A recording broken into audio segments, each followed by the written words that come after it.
ശ്രീ ഷാജി, ഇത് പിണറായി ഉദ്ദേശിച്ചാണോ നരേന്ദ്രമോദിയെ ഉദ്ദേശിച്ചാണോ അങ്ങനെ ഒരു ആശയക്കുഴപ്പം താങ്കൾക്ക് ഉണ്ടോ? മറ്റൊരു കാര്യം കൂടി, അതുകൂടി ഇവിടെ പരാമർശിക്കാതെ വയ്യ.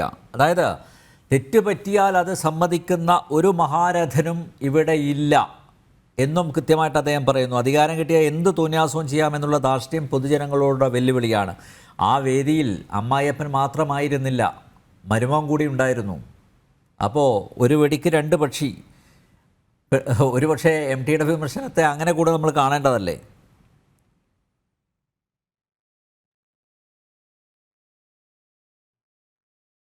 സത്യമായി മിസ്റ്റർ നമ്പ്യാർ, ഇത് ഈ മുന്നണിയുടെ ഘടകകക്ഷികളായിട്ടുള്ള ആളുകളുടെ ഒരു ദുർവിധി. സത്യത്തിൽ എന്താന്ന് പറഞ്ഞാൽ അവർ ഇതിനെല്ലാം തന്നെ ന്യായീകരിക്കാൻ അവർ വിധിക്കപ്പെട്ടിരിക്കുന്നു എന്നതാണ്. ശരിക്കും അവരുടെ നിസ്സഹായ അവസ്ഥയാണ്. അതിനകത്ത് എന്തെങ്കിലും പറയാൻ മാത്രമുള്ള ധൈര്യമോ അല്ലെങ്കിൽ അത്തരം ഒരു ഉറച്ച തീരുമാനമെടുത്താൽ ആ തീരുമാനം ഇംപ്ലിമെന്റ് ചെയ്യാൻ മാത്രം ഉണ്ടായിരിക്കുന്ന എന്താ പറയുക ഒരു ആത്മവിശ്വാസമോ അതിനകത്ത് നിങ്ങൾ കടക്കുന്നതോടെ അത് നിങ്ങൾക്ക് നഷ്ടമാവുന്നു. ഇങ്ങനെ നഷ്ടപ്പെട്ടു കഴിഞ്ഞാൽ പിന്നെ നിങ്ങൾ വാസ്തവത്തിൽ എന്താണെന്ന് പറഞ്ഞാൽ നിങ്ങൾ മാത്രമേ ഉള്ളൂ അതിനകത്ത്. അതായത് നിങ്ങളുടെ രൂപം മാത്രമേ ഉള്ളൂ. ഇപ്പൊ ജീവനാണോ ഏറ്റവും പ്രാഥമികമായ സാധനം, ജീവിതമാണോ എന്ന് ചോദിച്ചാൽ കിട്ടുന്ന ഒരു മറുപടിയുണ്ട്. ജീവൻ എന്ന സംഭവത്തെ നമുക്ക് ഒരു നിയതമായ ചട്ടക്കൂട്ടിനകത്ത് എഴുതി തയ്യാറാക്കി അവതരിപ്പിക്കുക സാധ്യമല്ല. പക്ഷെ ജീവിതം എന്ന് പറയുമ്പോൾ അതിനെ നമുക്ക് നിയതമായ ചട്ടക്കൂട്, ആ ചട്ടക്കൂടിനകത്ത് ക്രമീകരിച്ച് വെച്ചിരിക്കുന്ന സംഭവമാണ്. ഇവിടെയാണ് മനുഷ്യന്റെ സാമൂഹ്യ സംഭവങ്ങളോട് മനുഷ്യന്റെ റെസ്പോണ്ടുകൾ വളരെ പ്രധാനമാവുന്നത്. പക്ഷെ അതൊരു വലിയ താത്വികവും ദാർശനികമായ പ്രശ്നമാണ്. ആ പ്രശ്നത്തേക്കല്ല ഞാൻ പോകുന്നത്. ഇത്തരം ഒരു അവസ്ഥയിൽ കേരളത്തിലെ മുഖ്യമന്ത്രിയെ കുറിച്ചല്ല പറഞ്ഞത് എന്ന് പോലും പറയാൻ മാത്രം ഉണ്ടാവുന്ന ഒരു എന്താ പറയുക അതിന്റെ തൊലിക്കെട്ടിയ വാസ്തവത്തിൽ നമിക്കുകയാണ് വേണ്ടത്. നമിക്കണം. രണ്ടാമത്തെ വിഷയം, അദ്ദേഹം അത് പറയുന്നത് എവിടെയാണെന്നുള്ളതാണ്. അദ്ദേഹം അത് പറയുന്നത് ഒരു സാഹിത്യ സദസ്സിൽ വെച്ചാണ് അദ്ദേഹം പറയുന്നത്. സർഗസംവാദങ്ങളുടെ അല്ലെങ്കിൽ സർഗസൃഷ്ടികളുടെ ഒരു വലിയ പ്രധാനപ്പെട്ട ഒരു വേദിയിലാണ് പറയുന്നത്. ലോകത്തിലെ എല്ലാ രാജ്യങ്ങൾക്കകത്തും എല്ലാ സ്ഥലങ്ങൾക്കകത്തും അനീതിക്കെതിരെ ഉണ്ടായിരിക്കുന്ന വമ്പിച്ച കലാപങ്ങൾ ഉണ്ടായി തീർന്നിട്ടുള്ളത് ഈ സർഗസംവാദങ്ങളിലൂടെയും സർഗസൃഷ്ടികളുടെ നടത്തുന്ന ചർച്ചകളിലൂടെയുമാണ്. ഈ കേരളത്തിനകത്ത് സമ്പൂർണമായ അർത്ഥത്തിൽ കുമ്പടഞ്ഞു പോയിട്ടുള്ളത് ഈ സർഗസംവാദങ്ങളും സർഗസൃഷ്ടികളുമാണ്. കേരളത്തിൽ ഇപ്പോൾ എവിടെയാണ് സിമ്പോസിയങ്ങളുള്ളത്? എവിടെയാണ് കേരളത്തിനകത്ത് സംവാദങ്ങളുള്ളത്? ഈ സംവാദങ്ങളും സിമ്പോസിയങ്ങളും സമ്പൂർണ്ണമായി നശിപ്പിച്ചത് ആരാണ്? അത് ഒറ്റ പാർട്ടി മാത്രമാണ് അതിന്റെ ഉത്തരവാദി എന്ന് ഞാൻ അർത്ഥശങ്കക്കിടയില്ലാത്ത വിധം അതിലേക ഉത്തരവാദി ആരാണ്? കമ്മ്യൂണിസ്റ്റ് പാർട്ടി ഓഫ് ഇന്ത്യ, മാർക്സിസ്റ്റാണ്. കാരണം നിങ്ങളോട് ഒരു മനുഷ്യനുണ്ടാകുന്ന സ്വാഭാവികമായ വിയോജിപ്പ് രേഖപ്പെടുത്താനുള്ള അവകാശം നിങ്ങൾക്ക് നിഷേധിക്കപ്പെട്ടിരിക്കുന്നു എന്നതാണ്. ഈ നിഷേധിക്കപ്പെട്ടിരിക്കുന്നു എന്നതിന്റെ ഏറ്റവും പരസ്യമായ പ്രഖ്യാപനമാണ് കുട്ടികളെ തലതല്ലി പൊട്ടിച്ചപ്പോ, ചെടിച്ചട്ടി കൊണ്ട് തലതല്ലി അടിച്ചു പൊട്ടിച്ചപ്പോ യാതൊരു ലജ്ജയുമില്ലാതെ ഈ കേരളത്തിലെ മുഖ്യമന്ത്രി എന്ന് പറയുന്ന മാന്യൻ പറയുന്നത് എന്താ അറിയോ? അത് ജീവൻ രക്ഷാ പ്രവർത്തനമല്ലേ നടത്തിയതെന്നാണ്. ഇയാളെ വാസ്തവത്തിൽ എന്താണ് വിളിക്കേണ്ടത്? വാസ്തവത്തിൽ ഇത്ര അൺപാർലമെന്ററി ആയ ഭാഷ പ്രയോഗിച്ചാൽ പോലും ആ ഭാഷ പോലും അവിടെ ഒരിക്കലും എന്താവില്ല, അത് പൂർണ്ണമാവില്ലത്. അത് പൂർണ്ണമാവില്ല. അതും അവിടെ അപൂർണമാവുകയാണ് ചെയ്യുക. ഇത്ര നിരുത്തരവാദപരമായി പെരുമാറുന്ന ഒരാളെ കുറിച്ചല്ല അവിടെ സംസാരിച്ചതെന്നും അയാൾ നിർമ്മിച്ചിരിക്കുന്ന അങ്ങേയറ്റം നിഗൂഢമായ ഒരു ലോകത്തെ കുറിച്ചല്ല, അങ്ങേയറ്റം ഒരു ഗാങ്സ്റ്റർ സ്റ്റേറ്റിനെ കുറിച്ചല്ല അത് എന്ന് പറയാൻ മാത്രം ഉണ്ടാകുന്ന അവസ്ഥയിലേക്ക് ഒരാൾ പോകുമ്പോൾ അത് നമ്മൾ എന്താ ഇതിനെ കുറിച്ച് പറയുക? ഇത്തരം ഒരു അവസ്ഥ ഉണ്ടാവുന്നു എന്ന സംഭവത്തെ തിരിച്ചറിയാൻ പോലും പറ്റാത്തത് എന്തുകൊണ്ടാണെന്ന് പറഞ്ഞാൽ അത് അയാൾക്ക് ചിന്താശേഷി നഷ്ടപ്പെട്ടു പോകുന്നു എന്നതാണ് അതിന്റെ അർത്ഥം. വേറെ അർത്ഥങ്ങളൊന്നും അതിനകത്തില്ല. നിങ്ങൾ വാസ്തവത്തിൽ ശ്വസിക്കുന്നു എന്ന് പറഞ്ഞ അർത്ഥം എന്താണ്? ശ്വസിക്കുന്നു പറഞ്ഞാൽ ബയോളജിക്കലി നിങ്ങൾ ജീവിക്കുന്നു എന്ന് മാത്രമാണ്. ജീവിക്കുക എന്ന് പറഞ്ഞ അർത്ഥമാണ് ജീവിക്കുക എന്ന് പറഞ്ഞാൽ പൊരുതുക എന്നാണ് അർത്ഥം. ഈ പൊരുതാനുള്ള സ്പേസ് എന്തിനാണ് പൊരുതുന്നത്? വെറുതെ ഏതെങ്കിലും മനുഷ്യന്മാർ പൊരുതുവോ? പൊരുതുന്നതിന് കൃത്യമായിരിക്കുന്ന സാമൂഹ്യപരമായിരിക്കുന്ന രാഷ്ട്രീയമായിരിക്കുന്ന ഉത്തരവാദിത്തങ്ങളുണ്ട്. മനുഷ്യന്റെ വളർച്ചയിൽ മനുഷ്യനെ ഏറ്റവും സുപ്രധാനമായി കണ്ടിരിക്കുന്ന ഒരു ഘടകം എന്താണെന്നറിയോ? അതിന്റെ ധാർമ്മിക ബോധമാണ്. ഈ ധാർമ്മിക ബോധത്തെ കൈയൊടിഞ്ഞതിനകത്ത് പ്രഥമഗണനീയമായി നിൽക്കുന്ന ഒരു രാഷ്ട്രീയ ഒരു പ്രസ്ഥാനം ലോകത്തിലേതാണെന്ന് ചോദിച്ചാൽ അത് കമ്മ്യൂണിസ്റ്റ് പ്രസ്ഥാനമാണ്. സംശയം വേണ്ട അതിനകത്ത്. വേറെ ഒരു പ്രസ്ഥാനമല്ല. ഒരു കമ്മ്യൂണിസ്റ്റ് പ്രസ്ഥാനത്തിൽ ഉണ്ടായിരിക്കണമെന്ന് സങ്കല്പിക്കപ്പെട്ടിരിക്കുന്ന അതിന്റെ ധാർമ്മിക മൂല്യങ്ങൾ അത് മുച്ചൂടും നശിപ്പിക്കുകയും അതിനെ കേവലം കേവലം മൃഗതുല്യമായ മാനസികാവസ്ഥയുള്ള ആളുകൾക്ക് കൈകാര്യം ചെയ്യാൻ ഉപകരണമാക്കി മാറ്റുകയാണ് ഇത്. അങ്ങനെ മാറ്റിയത് കൊണ്ടാണ് സത്യത്തിൽ എന്ത് വന്നത്? ഗാങ്സ്റ്റർ സ്റ്റേറ്റ് എന്ന് പറഞ്ഞൊരു പുസ്തകം പോലും ബംഗാളിൽ നിന്ന് രചിക്കപ്പെട്ടത് എന്നുള്ളതാണ് അതിന്റെ അർത്ഥം. ഇത് തിരിച്ചറിയാൻ കഴിയാത്ത ആളുകളായിട്ട് നമ്മൾ മാറുന്നു എന്ന് പറഞ്ഞ അർത്ഥം എന്താണ്? നമുക്ക് വാസ്തവത്തിൽ അതിനെക്കുറിച്ച് ആലോചിക്കാനുള്ള ശേഷിയില്ല എന്ന് ഒരു പക്ഷത്ത് പറയാം. മറുപക്ഷത്ത് എന്താണ്? അതിനുള്ള ധൈര്യം നമുക്കില്ല എന്നുള്ളതാണ്. ഈ ധൈര്യമില്ലാത്ത ആളുകളെ പ്രതിനിധീകരിക്കുന്ന ഈ സാഹിത്യത്തിലെ പുതിയ നായകന്മാരുണ്ട്. ആ നായകന്മാരുടെ മുമ്പിലാണ് അതിന്റെ കുലപതി എന്ന എല്ലാ അർത്ഥത്തിലും വിശേഷിപ്പിക്കാവുന്ന MT വാസുദേവൻ നായർ ഈ ഒരു പ്രസ്താവന നടത്തിയത്, എഴുതി തയ്യാറാക്കിയ പ്രസ്താവന നടത്തിയത്. അതുകൊണ്ട് കേരളത്തിനകത്ത് ഇത്തരത്തെ സംഭവത്തിനെതിരെ കലാപത്തിന്റെ ഹരിശ്രീ കുറിക്കുകയാണ് വാസ്തവത്തിൽ ഈ കോഴിക്കോട് നടത്തിയേക്കുന്ന ഈ സാഹിത്യ അദ്ദേഹത്തിന്റെ പ്രസംഗത്തിലൂടെ സംഭവിച്ചത് എന്ന് കരുതാനാണ് എനിക്ക് വ്യക്തിപരമായ ഇഷ്ടം. അങ്ങനെയാണ് ഇത്തരം ഒരു ഗൗരവതരമായ ഏതെങ്കിലും സാഹിത്യകാരൻ, ഏതെങ്കിലും കലാകാരൻ ഉണ്ടാകുമെന്ന് താങ്കൾ കരുതുന്നുണ്ടോ? MTയുടെ വാക്കുകൾ ഉൾക്കൊണ്ടുകൊണ്ട് MT പറഞ്ഞത് ശരിയാണ് എന്ന് ഏറ്റു പറയുന്ന ഏതെങ്കിലും ഒരു സാഹിത്യകാരൻ ഉണ്ടാകുമെന്ന് താങ്കൾ കരുതുന്നുണ്ടോ?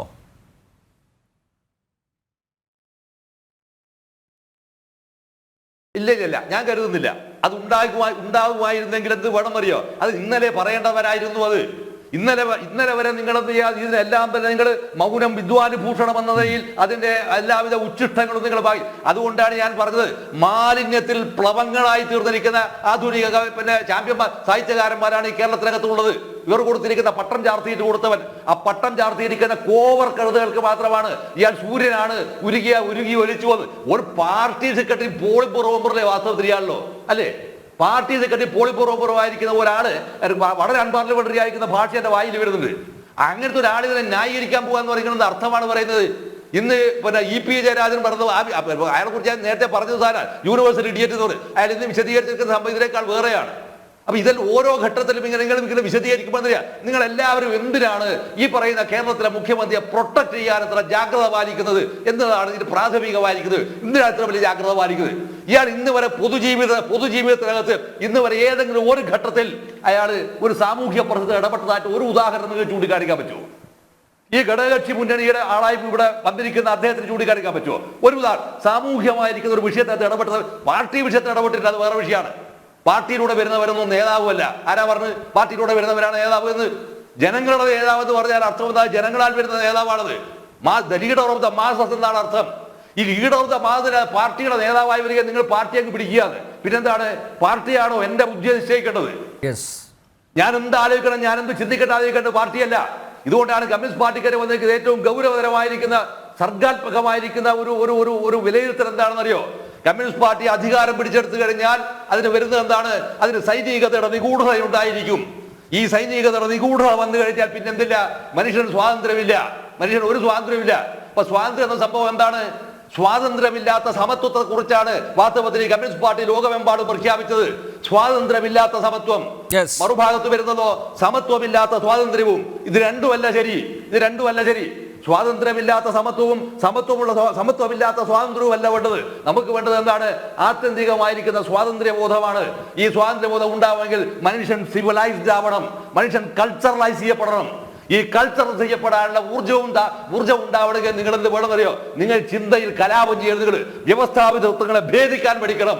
ഈ വ്യവസ്ഥാപിതങ്ങളെ ഭേദിക്കാൻ പഠിക്കാത്തതുകൊണ്ടാണ് യാതൊരു ലജ്ജയുമില്ലാതെ അയാൾ ആ പാട്ട്, ഈ കേരളത്തിലെ മുഖ്യമന്ത്രി അയാൾ ആ സാധനം കേട്ട് അങ്ങനെ ഞെളിഞ്ഞാസറത്തിലായിരിക്കുകയല്ലേ അല്ലേ? ഇപ്പൊ അവസാനം വന്ന സാധനം എന്താ? അവസാനം വന്നത് ഈ നവകേരളത്തിൽ ഉപയോഗിച്ചിരിക്കുന്ന ബസ് പൊളിക്കാൻ തീരുമാനിച്ചു എന്നാണ് പറഞ്ഞു കേൾക്കുന്നത്. ബസ് പൊളിക്കാൻ തീരുമാനിക്കുമ്പോൾ അതിനകത്ത് ഒന്നും മാത്രം മാറ്റുന്നില്ല, ഒറ്റ സാധനം മാറ്റുന്നില്ല. ഏതാണെന്ന് പറഞ്ഞാൽ അതിനകത്തെ ശുചിമുറി, ടോയ്ലറ്റുകൾ മാത്രം മാറ്റുന്നില്ല. ഈ ടോയ്ലറ്റുകൾ മാത്രം മാറ്റാത്തത് എന്തുകൊണ്ടാണെന്ന് പറഞ്ഞ ഗൗരവപരമായിരിക്കുന്ന ചോദ്യമുണ്ട് അതിനകത്ത്. അതാണ് കേട്ടത്. ഈ വിഷയത്തിനകത്ത് അല്ലാത്തതുകൊണ്ട് അത് പറയുന്നില്ല. മറുഭാഗത്ത് വരുമ്പോൾ അദ്ദേഹത്തിന്റെ പാദസ്പർശമേറ്റ് ഇരിക്കുന്ന മണ്ണ് എന്ന് പറഞ്ഞിട്ടാണ് ഒരു വിദ്വാൻ കാശി വിട്ട്. ഈ കേരളത്തിലെ മന്ത്രിയാണ് അയാൾ. നിങ്ങൾ അറിയേണ്ടത്, നിങ്ങളൊരു മന്ത്രിയുടെ പോസ്റ്റ് പദവിയിൽ ഇരുന്നു കൊണ്ടാണ് ഇത്തരത്തിലുള്ള ഏഭ്യതരങ്ങൾ വിളിച്ചു പറയുന്നത്. ഇത്ര ഏഭ്യതരങ്ങൾ വിളിച്ചു പറയുമ്പോൾ അതിന് മറ്റെന്തിനേക്കാൾ വരാവുന്ന ഒരു ടൈറ്റിൽ വാല്യൂ ഉണ്ടാവും. ആ ടൈറ്റിൽ വാല്യൂ വഴി നിങ്ങൾ ചെയ്യുന്നത് എന്താ അറിയോ? ഒരു ജനതയുടെ സാമാന്യമായിരിക്കുന്ന സാമൂഹ്യ ബോധത്തെയാണ് നിങ്ങൾ കടന്നാക്രമിക്കുന്നത്. അങ്ങനെ കടന്നാക്രമിച്ചിട്ട് അവിടെ നിങ്ങളവിടെ വിധേയത്വത്തിന്റെ രാഷ്ട്രീയം ഉണ്ടാക്കുകയാണ് ഇത്. വിനീതനും വിധേയനുമായി തീരുന്ന രാഷ്ട്രീയം. ഈ വിനീതനും വിധേയനുമായി തീരുന്ന രാഷ്ട്രീയമല്ല പുരോഗമനത്തിന്റെ രാഷ്ട്രീയം. മറിച്ച് അതിനെതിരെ കലാപം ചെയ്യാനും കരുത്താർജിക്കുവാനുമാണ് ശരിക്കും ചെയ്യുന്നത്. ഇതുകൊണ്ടാണ് നമ്മൾ സാധാരണ പറയുന്നത്. വിഖ്യാതനായിരിക്കുന്ന ബെർട്ടോൾഡ് ബ്രെറ്റിന്റെ ഗംഭീരമായിരിക്കുന്ന ഒരു കമന്റ് ഉണ്ട്. അദ്ദേഹം പറയുന്നുണ്ട്, നമുക്ക് പാറ്റൻ ടാങ്കുകളെയും പോർവിമാനങ്ങളെയും അതിജീവിക്കാം, പക്ഷേ ഈ മൂട്ടകൾ ഹാവൂ എന്ന്. ഈ മൂട്ടകളാണ് ഇവരെ പോലുള്ള ആളുകളാണ് ഈ കേരളത്തിന്റെ രാഷ്ട്രീയ അന്തരീക്ഷം പൂർണ്ണമായി നശിപ്പിച്ചത്. അല്ലെങ്കിൽ എന്ത് വേണം, ഇദ്ദേഹം തന്നെ ആവശ്യപ്പെടണ്ടേ ഇത്തരത്തിലുള്ള സംവിധാനങ്ങൾ, ഇത്തരത്തിലുള്ള സംഭവങ്ങൾ പിന്നെ പ്രചരിപ്പിക്കാനോ എഴുതാനോ പാടുള്ളതല്ല. പാർട്ടി മെമ്പർമാരോട് പറയണ്ടേ ഏതെങ്കിലും ഒരു സ്ഥലത്തായ അങ്ങനത്തെ ഒരു തിട്ടൂര വറക്കിയോ? ഈ തിട്ടൂര വറക്കുമ്പോഴാണ് ഒരു ചെറിയ സംഭവം ഞാൻ പറയാം. പിന്നെ പഴയ കേരളത്തിനകത്ത് ആദ്യമായ കേരളത്തിനകത്ത് സബൂർ ഇവിടെ കോഴിക്കോട് ഭരിച്ചല്ലോ. ഈ കോഴിക്കോട് ഭരിക്കുന്ന ഘട്ടത്തിൽ അത് പോർച്ചുഗീസുകാർ കപ്പം കൊടുത്ത് ജീവിക്കുന്ന ഒരു അവസ്ഥ സബൂറിനുണ്ടായി. അപ്പൊ ആ ഘട്ടത്തിലാണ് ഇതിനകത്തെ ആസ്ഥാന നിലയവിദ്വാനായിരിക്കുന്ന ഒരു കവിയോട് മന്ത്രി ആവശ്യപ്പെടുകയാണ് ഒരു കവിത അദ്ദേഹത്തിന്റെ ഭാര്യയെ കുറിച്ച് എഴുതണമെന്ന് ആവശ്യപ്പെട്ടു. അത് എഴുതപ്പെട്ടപ്പോൾ ആ കവി ആസ്ഥാന നിലയവിദ്വാനായിരിക്കുന്ന കവി എന്ത് ചെയ്യാന്ന് പറഞ്ഞൊരു കവിത എഴുതുകയാണ്. അപ്പൊ ഇയാൾ കപ്പം കൊടുത്ത് പിന്നെ സാമൂഹിക ജീവിക്കുന്ന കാലമാണ്. രാജ്യത്തിന് കപ്പം കൊടുത്ത് ജീവിക്കാൻ, അന്യ രാജ്യത്തിന് കപ്പം കൊടുത്ത് ജീവിക്കുമ്പോൾ അദ്ദേഹം എഴുതിയ എന്താന്ന് പറഞ്ഞാല് പിന്നെ സാമൂതിരിയുടെ രാജ്യത്തിന്റെ പൊലിമ ആകാശത്തോളം ഉയർന്നിരിക്കുന്നു, ലോകം മുഴുവൻ അത് വ്യാപിച്ചിരിക്കുന്നു. അതുകൊണ്ട് ഇനിയും അത് അദ്ദേഹത്തിന്റെ കൊടിയുടെ അടയാളം ഇനിയും ഉയർന്നുയർന്ന് പൊങ്ങിയാൽ സാമൂതിരിയുടെ രാജവംശത്തിന്റെ പിന്നെ കൊടിയുടെ അകത്ത് അടയാളം ഉണ്ടായിരിക്കുന്ന പുലിയുടെ ഇത് കാരണം ചന്ദ്രനിലുണ്ടായിരിക്കുന്ന മാൻ ഓടിപ്പോയി കഴിയും. അങ്ങനെ ചന്ദ്രനിലുള്ള മാൻ ഓടിപ്പോകുന്നതോടെ സാമൂതിരിയുടെ ഭാര്യയുടെ മുഖത്തിന്റെ കാന്തി കുറഞ്ഞു പോകും എന്ന് എഴുതി വെച്ചു. ഇത് എഴുതി വെക്കുന്ന അതായത് ഈ എഴുതി വെക്കുന്ന അത്രയേറെ എന്താ പറയാ പിന്നെ ലജ്ജാകരമായ സംഭവത്തിന്റെ ആവർത്തനമല്ലോ എത്രയോ നൂറ്റാണ്ടുകൾക്ക് ശേഷം ഈ കേരളത്തിൽ എഴുതി വെച്ചിരിക്കുന്ന പേനയുന്തികൾ എഴുതി വെക്കുന്നത്. അതിനെതിരെ ഒരു അക്ഷരം പോലും പറയാതെ പാർട്ടിയുടെ പോളിറ്റ് ബ്യൂറോ മെമ്പർ ആയിരിക്കുന്ന ഒരാൾ, പാർട്ടിയുടെ സംസ്ഥാന സെക്രട്ടറി ആയിരിക്കുന്നയാൾ, അയാൾ അതിനെതിരെ ന്യായീകരിക്കുകയാണ്. ഒരു പടുവിഡ്ഢിയായിരിക്കുന്ന ഒരു സെൻട്രൽ കമ്മിറ്റി മെമ്പർ ന്യായീകരിക്കുകയാണ്. അങ്ങനെ എന്താ പറയാ പിന്നെ ഇങ്ങനെയുള്ള വലിയ പുരുഷന്മാർ, അത് നാരായണ ഗുരുവോടാണ് ഉപയോഗിക്കുന്നത്, മഹാത്മാഗാന്ധിയോട് ഉപയോഗിക്കുക. ഇങ്ങനെ ഒരുപാട് ഊഹിച്ച് അത്തരത്തിലുള്ള ആളുകളെ കുറിച്ചിട്ട് കവിതകൾ പിന്നെ വാഴ്ത്തുപാട്ടുകൾ സാധാരണയായിട്ട് ഉണ്ടാകുമെന്ന്. ഇതിന് വാർത്തകൾ എന്ന് പറയാ ലജ്ജ എന്ന് പറഞ്ഞ സാധനം ഇല്ല എന്ന അർത്ഥം. ഉളുപ്പെന്ന സാധനം പട്ടി കടിച്ചു കൊണ്ടുപോയില്ലെങ്കിൽ ഇമാതിരി വിഡ്ഢിത്തങ്ങൾ ആ ലോകത്തോട് വിളിച്ചു പറയാൻ പറ്റുമോ? പക്ഷെ അതിൽ ഏറ്റവും സങ്കടകരമായ സംഭവം എന്താണ്? അത്തരം സംഭവങ്ങൾ പ്രസിദ്ധീകരിക്കാൻ പത്രങ്ങൾ തയ്യാറാവുന്നു എന്നുള്ളതാണ്. ശരിക്കും വാർത്തകൾ എന്ന് പറയാം, ഇത്തരം അധമത്വപൂർണ്ണമായിരിക്കുന്ന അസംബന്ധങ്ങളുടെ പ്രസ്താവനകൾ പത്രങ്ങൾ ബഹിഷ്കരിക്കാൻ തീരുമാനിച്ചു കഴിഞ്ഞാൽ പിന്നെ ഈ മാതിരി വിഡിത്തങ്ങളൊന്നും ഇവർക്ക് വേറെ വിളിച്ചു പറയൊന്നുമില്ല. ഇത്തരത്തിലുള്ള സംഭവങ്ങൾ ആളുകൾക്ക് പറഞ്ഞ പുതിയ വാർത്തകൾ എന്നാൽ കോവർ കഴുതകളാണോ? ഇത്തരം ഒരു ആഭാസത്തിലേക്ക് നമ്മൾ ഒറ്റൊരു പോയിന്റ് കൂടി പറയാൻ അവസാനിപ്പിക്കും. ഏറ്റവും വലിയ വിഷയം എന്താ പറഞ്ഞാൽ ഇതിന് തൊട്ട് മുമ്പ് ഇത്തരത്തിലുണ്ടായിരിക്കുന്ന കെടുതികൾ ചെയ്യുന്നതിന് മുന്നറിയിപ്പ് നൽകിയത് കേരളത്തിലെ ഗവർണറായിരുന്നു. യൂണിവേഴ്സിറ്റികൾക്കകത്ത് കൊള്ളാവുന്ന ആളുകളെ മാത്രമേ വൈസ് ചാൻസലർമാരായി ഇരുത്താവൂ എന്ന് പറയാവുന്ന ഏറ്റവും കർക്കശമായ നിലപാട് സ്വീകരിച്ചിട്ടുള്ള ആളായിരുന്നല്ലോ ഈ കേരളത്തിലെ പിന്നെ ഗവർണർ. ആ ഗവർണർക്കെതിരെ ആരെ കൊണ്ടാണ് സമരം ചെയ്യിപ്പിച്ചത്? ഏറ്റവും പുതിയ ചേതന എന്ന് പറയാവുന്ന വിദ്യാർത്ഥി പ്രസ്ഥാനങ്ങളെ കൊണ്ടാണ് സമരം ചെയ്യിച്ചത്. SFIക്കാരെ കൊണ്ടാണ് സമരം ചെയ്യിപ്പിച്ചത്. SFIക്കാരെ കൊണ്ട് സമരം ചെയ്യിപ്പിച്ച് വിളിച്ചതാവട്ടെ ഏറ്റവും അൺപാർലമെന്ററി ആയിരിക്കുന്ന ഭാഷയാണ് പ്രയോഗിച്ചത്. ഈ അൺപാർലമെന്ററി ആയിരിക്കുന്ന ഭാഷ പ്രയോഗിച്ച് യൂണിവേഴ്സിറ്റിയെ എങ്ങനെയെങ്കിലും നന്നാക്കണം ശ്രമിക്കുന്ന ഒരാൾക്കെതിരെയായിട്ടാണ് ഈ പറയുന്ന മഹാപാതകളിൽ ഇതേ പാതകം തന്നെയാണ് ആർക്കെതിരായി വരുന്നത്. ഇത് മറ്റാൾക്കെതിരായിട്ടാണ്, ഇയാൾക്ക് അത് പിന്നെ മുഖ്യമന്ത്രിക്കെതിരായിട്ടല്ല എന്ന വാദവുമായി മറുവാദവുമായി വരിക. അതായത് പാർട്ടി എന്ന് പറയുന്ന ഈ നശിച്ച സംഘടനാ സംവിധാനത്തെ ഒരു തരത്തിൽ പോലും റിഫൈൻഡ് ചെയ്യാൻ മാത്രം ഉണ്ടായിരിക്കുന്ന സാധ്യതകളെ ആരുടെ ഭാഗത്തു നിന്നുണ്ടായാൽ പോലും അത് ഞങ്ങൾ അനുവദിക്കില്ല എന്ന് പറയുന്ന ഏറ്റവും എന്താ പറയാ അൺകൾച്ചേർഡ് ആയിരിക്കുന്ന ഏറ്റവും പ്രിമിറ്റീവ് ആയിരിക്കുന്ന മാനസികാവസ്ഥയുള്ളവരുടെ കേന്ദ്ര ബിന്ദുവായി ഈ പാർട്ടി സംഘടനാ സംവിധാനം മാറ്റപ്പെട്ടിരിക്കുന്നുവെന്നും അതിനെതിരെ ഈ ഏറ്റവും വലിയ ഈ പറയുന്ന പുതിയ പൊൻപുലരിയിൽ MT വാസുദേവൻ നായർ ഒരു കലാപത്തിന്റെ ഹരിശ്രീ കുറിക്കാൻ ആഹ്വാനം ചെയ്തു എന്നതാണ് വാസ്തവത്തിൽ MT നടത്തിയിരിക്കുന്ന ഈ എഴുതി തയ്യാറാക്കിയിരിക്കുന്ന പ്രസ്താവനയുടെ പിറകിലുള്ള ഏറ്റവും സുന്ദരമായ രാഷ്ട്രീയമെന്ന് വിചാരിക്കാനും കരുതാനുമാണ് എനിക്ക് ഇഷ്ടം എന്നതാണ് നമ്പ്യാർ എനിക്ക് പറയാനുള്ളത്. ഞാൻ ഓടി വരാം ഇടവേളയ്ക്ക് ശേഷം.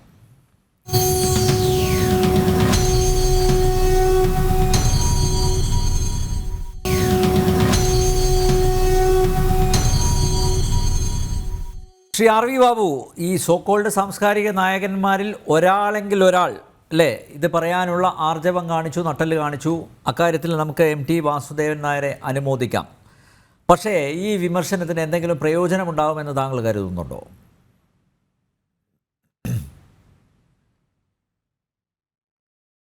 ഞാൻ അങ്ങനെ കരുതുന്നില്ല ശ്രീ അനിൽകുമാർ. നിർഭാഗ്യവശാൽ നമ്മുടെ കേരളത്തിൽ പിണറായി വിജയനെ പ്രതിരോധത്തിലാക്കുന്ന തരത്തിലുള്ള ഒരു ചർച്ച മുന്നോട്ട് കൊണ്ടുപോകാൻ കേരളത്തിലെ ഇപ്പോൾ ജനം ടി വി ആണ് ഇപ്പോൾ ആകെ ഇത് ചർച്ചയ്ക്ക് എടുത്തിട്ടുള്ളത് എന്നാണ് എനിക്ക് തോന്നുന്നത്.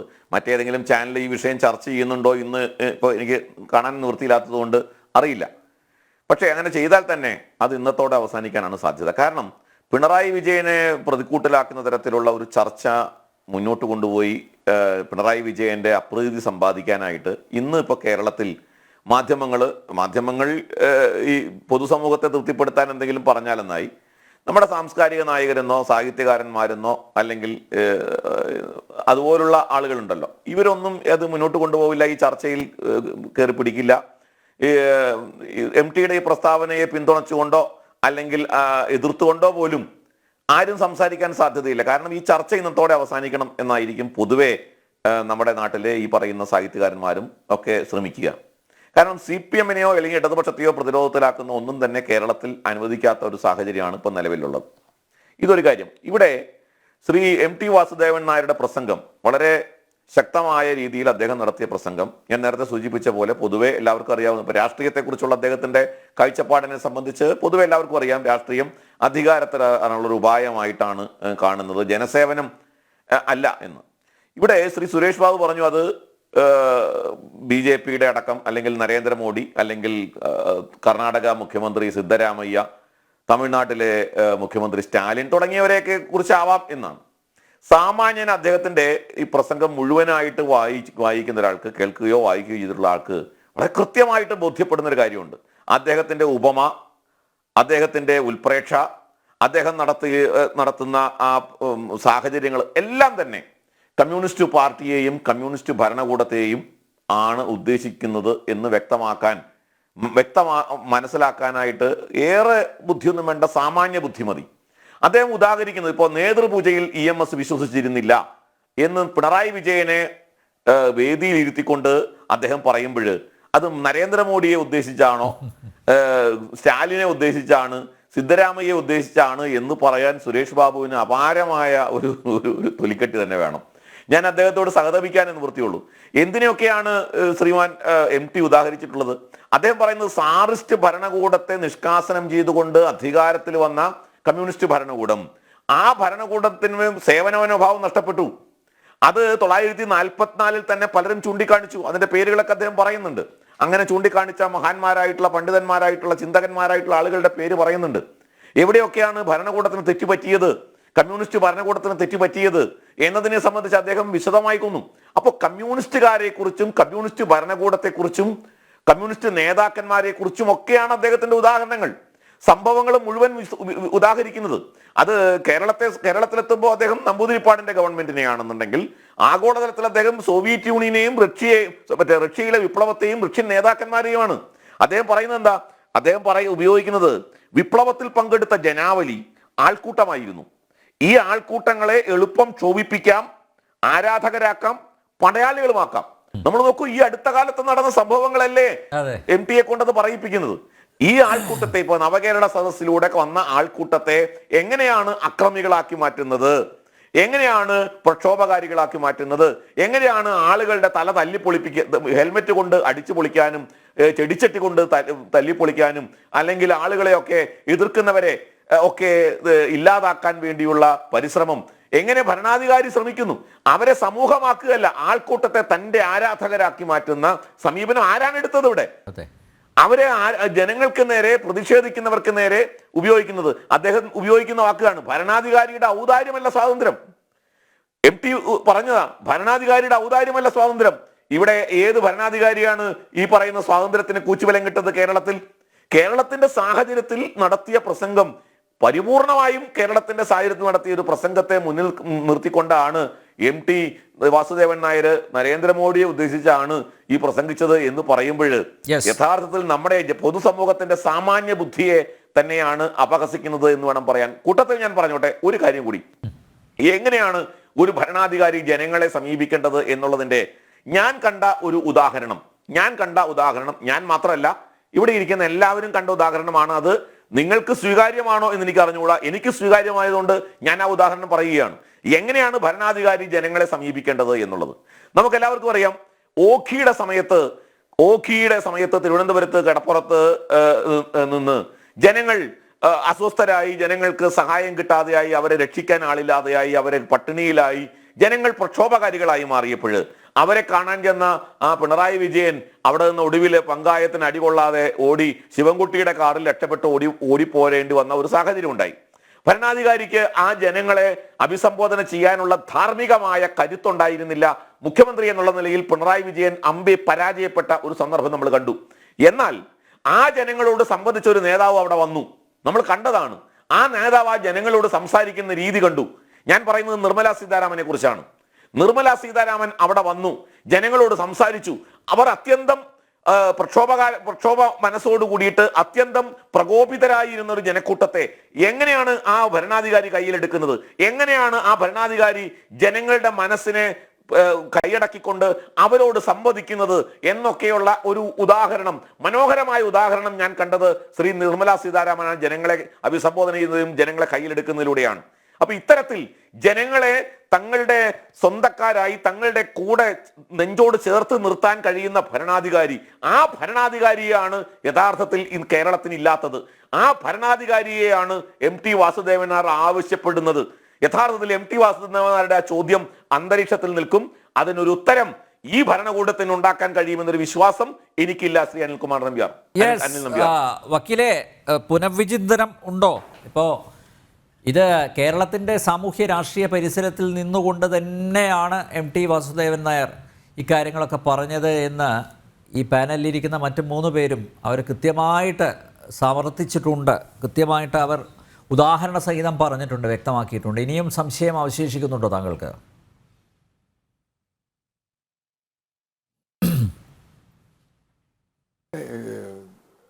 ഞാൻ ഇന്നത്തെ ഇതിൽ കുറേ കാലങ്ങളായിട്ട് കേൾക്കാത്ത കുറേ കാര്യങ്ങൾ കേൾക്കാൻ എനിക്ക് അവസരം ഉണ്ടായിട്ടുണ്ട്.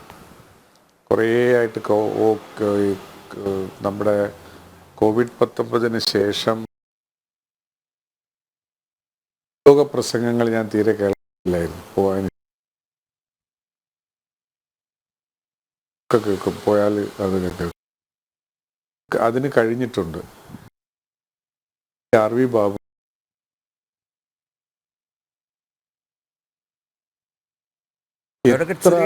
മാന്യമായി അവർക്ക് പറയാനുള്ള രാഷ്ട്രീയം, അവർക്ക് പറയാനുള്ള കാര്യങ്ങൾ, അവർക്ക് പറയാനുള്ള രാഷ്ട്രീയം വളരെ മാന്യമായ ഭാഷയിൽ അർത്ഥശങ്കക്കിടയില്ലാത്ത വിധം അപ്പോൾ അവതരിപ്പിച്ച് അവർ വിജയിച്ചിട്ടുണ്ട് എന്ന കാര്യത്തിലും എനിക്ക് സംശയമൊന്നുമില്ല. അത് കേരളത്തിൻ്റെ പ്രതലത്തിൽ നിന്നുകൊണ്ട് തന്നെയാണ് ശ്രീ MT വാസുദേവൻ നായർ പറഞ്ഞിട്ടുള്ളത് എന്ന് അവർക്ക് സമർത്ഥിക്കാനും കഴിഞ്ഞിട്ടുണ്ട്. ഞാൻ പറയുന്നത് അത് കേരളത്തിൻ്റെ പ്രതലത്തിൽ മാത്രമല്ല, അതൊരു സമൂഹത്തിൻ്റെ പ്രതലത്തിൽ, ആ സമൂഹത്തിൻ്റെ പ്രതലത്തിൽ ഭാരതത്തിൻ്റെ അതിർത്തിയെങ്കിലും കൂട്ടിവെക്കുക എന്നുള്ളതാണ്. ഞാനൊരിക്കലും അത് പ്രധാനമന്ത്രിക്കെതിരായിട്ടാണ് ഈ പറഞ്ഞത് എന്നൊന്നും ഞാൻ ആരോടും പറഞ്ഞിട്ടില്ല. ഞാൻ ഈ ചർച്ചയിലും പറഞ്ഞിട്ടില്ല. അത് നമുക്ക് ക്ലിപ്പിംഗ് എടുത്ത് നോക്കിയാൽ അറിയാവുന്നതല്ലേ. അത് സമൂഹത്തിൻ്റെ ഒരു പ്രധാനപ്പെട്ട കച്ചമാണ്. അത് പക്ഷെ പറയേണ്ടുന്നൊരു കാര്യമൊന്നുമില്ല, എല്ലാ ജനങ്ങളും അംഗീകരിക്കുന്നതാണ്. ഇന്നത്തെ സാഹചര്യത്തിൽ MT വാസുദേവൻ നായർ എന്ന കേരളത്തിൻ്റെ അഭിമാനപുത്രൻ അത് പറഞ്ഞതിന് സന്തോഷകരമായ, അത് ഏതെങ്കിലും അതിൻ്റെ സന്ദേശത്തിൻ്റെ രൂപം ഉൾക്കൊള്ളാൻ എനിക്ക് തർക്കമുള്ളത് ആവശ്യമല്ല, അല്ലെങ്കിൽ തർക്കിക്കേണ്ടുന്ന ഒരു കാര്യമല്ല. ലിറ്ററേച്ചർ ഫെസ്റ്റിൽ വെച്ച് സാമൂഹ്യ മനസാക്ഷിക്ക് മുമ്പിൽ കേട്ടുന്നൊരു കാര്യമല്ല.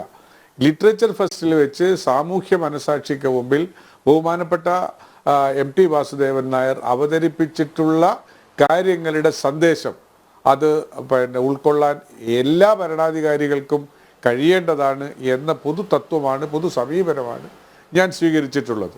ഇടതുപക്ഷ ജനാധിപത്യ മുന്നണിയോട് ചേർന്ന് നിൽക്കുന്നു എന്നതിൻ്റെ പേരിൽ എനിക്ക് പറയാനുള്ള കാര്യങ്ങൾ അതൊരു അധമബോധത്തിൻ്റെ അടിമത്തത്തിലാണ് പറയുന്നത് എന്നതും എന്നോട് സഹതപിക്കുന്നു എന്നും ചില ആളുകൾ, ശ്രീ RV ബാബു പറയുന്നതിനോട് എനിക്ക് ബഹുമാനമേ ഉള്ളൂ. അദ്ദേഹം അതിൻ്റെ കൃത്യമായ ഭാഷയിലാണ് പറഞ്ഞത്. ബാക്കി ചില ആളുകൾ ആരെങ്കിലും പറഞ്ഞിട്ടുണ്ടെങ്കിൽ എനിക്ക് അവരുടെ സഹതാപത്തിൻ്റെ യാതൊരു ആനുകൂല്യവും ആവശ്യമില്ല. കേരളത്തിൻ്റെ രാഷ്ട്രീയ മണ്ഡലങ്ങളിൽ കുറേ കാലഘട്ടമായി ജീവിച്ചിരുന്ന ഞാൻ എന്നുള്ള നിലയിൽ എനിക്ക് എന്നെക്കുറിച്ച് ഉത്തമമായ ബോധ്യമുണ്ട്. ആ ബോധ്യത്തിൻ്റെ അടിസ്ഥാനത്തിൽ തന്നെയാണ് ഞാൻ സംസാരിച്ചിട്ടുള്ളത്. സഹതപിക്കാൻ മറ്റാരെയോടെങ്കിലും സഹതപിക്കാൻ ശ്രമിക്കുക എന്ന് ആ സുഹൃത്തിനോട് ഉപദേശിച്ചു. MT വാസുദേവൻ നായർ വരി പോലും ഒരു വിയോജിക്കാത്ത ഒരാൾ EMSനോട് ഉപമിച്ചതിനോട് വിയോജിച്ചാണ് അത് സംസാരിച്ചത്. അതും ഒരു ശരിയായ വ്യാഖ്യാനവും ശരിയായ നടപടിയുമാണ്. അത് തുടർച്ചയായ അദ്ദേഹത്തിൻ്റെ രാഷ്ട്രീയ കാഴ്ചപ്പാടിനെ ഉൾക്കൊണ്ടുകൊണ്ടുള്ള സമീപനം തന്നെയാണ് അതിനകത്ത് സൂചിപ്പിച്ചിട്ടുള്ളത്. സന്ദീപ് വാര്യർ എത്ര മനോഹരമായിട്ടാണ് ഈ കാര്യങ്ങളൊക്കെ ജനങ്ങളുടെ മുമ്പിൽ അവതരിപ്പിച്ചിട്ടുള്ളത്. ആ മനോഹരമായ മലയാള ഭാഷയിൽ കാര്യങ്ങൾ അവതരിപ്പിക്കാൻ കഴിയുന്ന സാഹചര്യം ഉണ്ടായാൽ ശ്രീജിത്ത് പണിക്കർ എത്ര മനോഹരമായ ഭാഷയിലാണ് അറിയുന്നത്. അത്രയുമുള്ള ആ ഒരു സമീപനത്തെ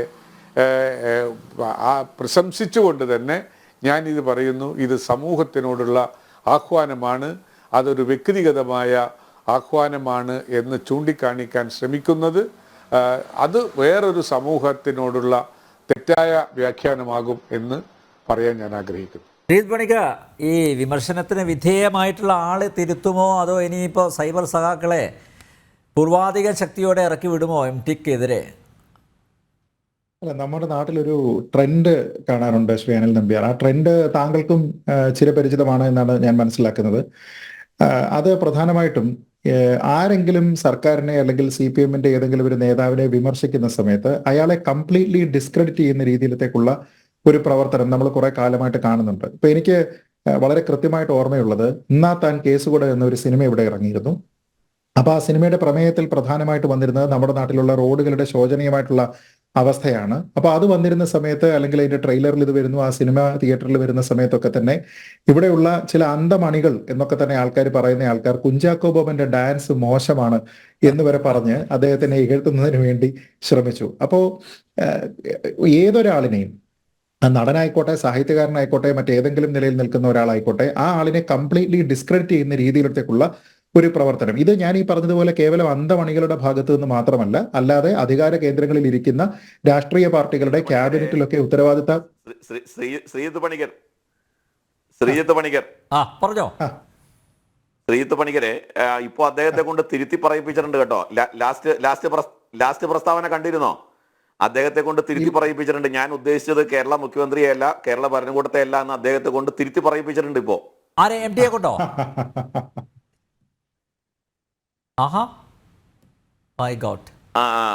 അങ്ങനെ വാർത്ത വന്നു. ഞാനിപ്പോ കണ്ടിരുന്നു അങ്ങനെ ഒരു വാർത്ത. ദുരവസ്ഥ എന്താ ചെയ്യാ? ഇതിലെ പ്രധാന കൈരളിയിലാണ് കണ്ട കേട്ടോ. കൈരളിയാണ് റിപ്പോർട്ട് ചെയ്തിരിക്കുന്നത്. അപ്പൊ പൂർണ്ണമായിട്ട് വിശ്വസിക്കാൻ പറ്റില്ല. അപ്പൊ നമുക്ക് മറിയക്കുട്ടിയോട് ചോദിച്ചിട്ട് വിശ്വസിക്കാം. സത്യത്തിൽ കേരളത്തിലെ ജനങ്ങൾക്ക് അല്ലെങ്കിൽ പൗരബോധമുള്ള മനുഷ്യർക്ക് കൂട്ട ആത്മഹത്യ ചെയ്യാൻ സമയമായിരിക്കുന്നു എന്നാണ് ഇതിന്റെ അർത്ഥം. കൂട്ട ആത്മഹത്യ ചെയ്യാൻ സമയമായിരിക്കുന്നു എന്നാണ്. അല്ലാതെ ഇതിനകത്ത് വരാത്ത MTയെ പോലുള്ള ആള് പോലും ഇതിന് ഇത്തരം ഒരു ഭയപ്പെടുത്തലിന് കീഴ്പ്പെടുന്ന ഒരു അവസ്ഥ വന്നു. സത്യത്തിൽ എന്താണെന്ന് പറഞ്ഞാൽ അദ്ദേഹം എഴുതിയിരിക്കുന്ന സാധനങ്ങൾ മുഴുവൻ തന്നെ എന്നാണ്. നമുക്ക് നോക്കാം കുറച്ചുകൂടി. ഇതില് ഞാനിതിൽ പറയാൻ ഉദ്ദേശിച്ചത്, അല്ല, കൈരളിയാണെങ്കിൽ നമ്പാൻ പറ്റൂലേ? കൈരളിയാണെങ്കിൽ അത് ഒരു പൂർണ്ണാർത്ഥത്തിൽ വിശ്വസിക്കാവുന്ന വാർത്തയാവാൻ സാധ്യതയില്ല. അല്ല, ഞാൻ ഉദ്ദേശിച്ചത്, ഒന്ന്, ഇങ്ങനെ അറ്റാക്ക് ചെയ്യാനായിട്ടുള്ള ആൾക്കാരുണ്ടാകും, ഇത്തരത്തിലുള്ള അണികൾ. ആ അണികളെ പറ്റിയാണ് നേരത്തെ അദ്ദേഹം അവിടെ കൃത്യമായിട്ട് സൂചിപ്പിച്ചിരിക്കുന്നത്. അത്തരത്തിലുള്ള പോരാളികൾ ഉണ്ടാകും. രണ്ട്, ആരാധകരായിട്ടുള്ള ആൾക്കാരുണ്ടാകും. അപ്പൊ ആരാധകർക്കും എന്തെങ്കിലും രീതിയിലുള്ള ഗുണമുണ്ടാകും. ഇപ്പൊ നമ്മളറിയാം, നടൻ ജയസൂര്യ ഏതാനും മാസങ്ങൾക്ക് മുമ്പാണ് ഇവിടെ സർക്കാരിന്റെ നെല്ല് സംഭരണവുമായി ബന്ധപ്പെട്ട ചില വിമർശനങ്ങൾ ഉയർത്തിയത്. അപ്പൊ അന്ന് എന്തായിരുന്നു? അന്ന് വേദിയിലുണ്ടായിരുന്ന നമ്മുടെ മന്ത്രി തന്നെ അവിടെ പറയാനായിട്ട് ശ്രമിച്ചത് അദ്ദേഹത്തെ ഡിസ്ക്രെഡിറ്റ് ചെയ്യുക വഴി അദ്ദേഹം പറയുന്നത് തെറ്റാണ് എന്ന് സ്ഥാപിക്കാനാണ് ശ്രമിച്ചത്. അതിനു വേണ്ടിയിട്ട് എന്താണ് പറഞ്ഞത്? ജയസൂര്യയുടെ പ്രസ്താവന ആദ്യ ദിവസം പൊട്ടുന്ന സിനിമ പോലെയായി പോയി എന്ന് പറഞ്ഞു. അപ്പൊ ആ രീതിയിലത്തേക്കൊക്കെ ഈ പറയുന്ന ആൾക്കാരുടെ വിമർശനങ്ങൾ എന്താണോ അതിനെ കേൾക്കാതെ ഇങ്ങനെ ബ്ലൈൻഡ് ആയിട്ട് വിമർശിക്കുന്നതിന് വേണ്ടിയിട്ട്, അല്ലെങ്കിൽ അതിനെ എതിർക്കുന്നതിന് വേണ്ടിയിട്ടും അവരെ ഡിസ്ക്രെഡിറ്റ് ചെയ്യുന്നതിന് വേണ്ടിയിട്ടുള്ള ബോധപൂർവമായിട്ടുള്ള ഒരു ശ്രമമുണ്ട് എന്നുള്ളത് ഒരു കാര്യം. രണ്ടാമത്തെ കാര്യം, ഈ പറഞ്ഞതുപോലെ നേരത്തെ ശ്രീ സച്ചിദാനന്ദന്റെ പ്രസ്താവനകളുണ്ട്, നിരവധി ആൾക്കാരുടെ പ്രസ്താവനകളുണ്ട്. അതേപോലെ തന്നെ ഇത് തിരുത്തപ്പെടാനുള്ള മറ്റൊരു സാഹചര്യം എന്ന് പറയുന്നത്, ഇപ്പോൾ അത് സബ്ജക്ട് ടു കറക്ഷൻ, അതങ്ങനെ വന്നിട്ടുണ്ട് എങ്കിലും ഇല്ല എങ്കിലും അങ്ങനെയുള്ള ഒരു സാഹചര്യം ഇവിടെ ഉണ്ട് എന്നുള്ളത് മറ്റൊരു കാര്യം. ഇനി ശ്രീ എം ടി വാസുദേവൻ പറഞ്ഞിരിക്കുന്ന കാര്യം തന്നെ നോക്കൂ. അദ്ദേഹം ഇതിന്റെ ഒരു ഭാഗത്ത് വളരെ കൃത്യമായിട്ട് പറയുന്നുണ്ട്. അധികാര വികേന്ദ്രീകരണത്തെ പറ്റി പറയുമ്പോൾ അദ്ദേഹം പറയുന്നുണ്ട്, അധികാര വികേന്ദ്രീകരണത്തിലൂടെ നമ്മുടെ സമൂഹത്തിന്റെ പങ്കാളിത്തത്തെ പറ്റി ചിന്തിക്കുന്ന സമയത്ത് അദ്ദേഹത്തിന് കേരളത്തിനെ പറ്റി കുറച്ചുകൂടി ഒരു പടി കടന്നിട്ട് മലയാളിയുടെ മാതൃഭൂമിയെ പറ്റി സമഗ്രമായിട്ടുള്ള ഉത്കണ്ഠ ഉണ്ടായിരുന്നു എന്നാണ് ശ്രീ എം ടി വാസുദേവൻ നായർ പറയുന്നത്. അപ്പോൾ അങ്ങനെ നോക്കിക്കഴിഞ്ഞാൽ ഇത് കേരളത്തിന്റെ കോണ്ടെക്സ്റ്റ് ആണ് എന്ന് ഇനി നാളെ അദ്ദേഹം തിരുത്തിയാൽ പോലും ആ വാദം നിലനിൽക്കുമോ എന്നുള്ള കാര്യം സംശയമുണ്ട്. അതിന് തുടർച്ചയായിട്ട് അദ്ദേഹം പറയുന്നത് എന്താണ്, ഉത്തരവാദിത്ത ബോധം എന്ന് പറയുന്ന കാര്യത്തിനെ ഭയത്തോടെ അല്ലാതെ ആദരവോടുകൂടി സ്വീകരിച്ചിട്ട് എല്ലാ വിധത്തിലുള്ള അടിച്ചമർത്തലുകളിൽ നിന്ന് ഒരു ജനതയെ, ഒരു സമൂഹത്തിനെ മോചിപ്പിക്കുന്നതിന് വേണ്ടിയിട്ടുള്ള കാര്യങ്ങൾ ശ്രമിക്കുന്ന ഒരു നേതാവ്, അങ്ങനെയുള്ള ഒരു നേതാവിന്റെ ചിന്തകൾ എല്ലായ്പ്പോഴും പുതുതായിരിക്കും. അദ്ദേഹത്തിന്റെ പുതിയ ചക്രവാളങ്ങളിലേക്ക് വീക്ഷണം അയച്ചുകൊണ്ടേയിരിക്കും എന്നാണ് പറയുന്നത്. അപ്പൊ അങ്ങനെയുള്ള നേതാവ് ഈ കേരളത്തിന്റെ കോണ്ടെക്സ്റ്റും മാതൃഭൂമിയെ കുറിച്ചുള്ള ആശങ്കയും നരേന്ദ്രമോദിക്കാണോ മറ്റാർക്കെങ്കിലും ആണോ? ഇനി അതിനും അപ്പുറത്തേക്ക് അങ്ങനെ ഒരു നിമിത്തമില്ലാതെ ചരിത്രപരമായിട്ടുള്ള ആവശ്യകതയായിട്ട് ഒരു നേതാവ് മാറി വരുന്നുണ്ട്. അങ്ങനെ ഒരു സാഹചര്യമുണ്ട്. അതാണ് EMS എന്ന് പറയുന്നുണ്ട്. ഇനി അതിന്റെ ഏറ്റവും അവസാന ഭാഗത്തെ അദ്ദേഹത്തിന്റെ ആ സ്റ്റേറ്റ്മെന്റ് നോക്കൂ. അദ്ദേഹം പറഞ്ഞു നിർത്തുന്നത് എങ്ങനെയാണ്, ഇത് കാലത്തിന്റെ ആവശ്യമാണ് എന്ന് അധികാരത്തിലുള്ള ആൾക്കാർ ഉൾക്കൊണ്ട് പ്രവർത്തിക്കാൻ തയ്യാറാകുമെന്ന് പ്രത്യാശിച്ചുകൊണ്ട് എന്റെ വാക്കുകൾ അവസാനിപ്പിക്കുന്നു. തൊട്ടപ്പുറത്തിരിക്കുന്ന ആരാണ്? ശ്രീ പിണറായി വിജയൻ.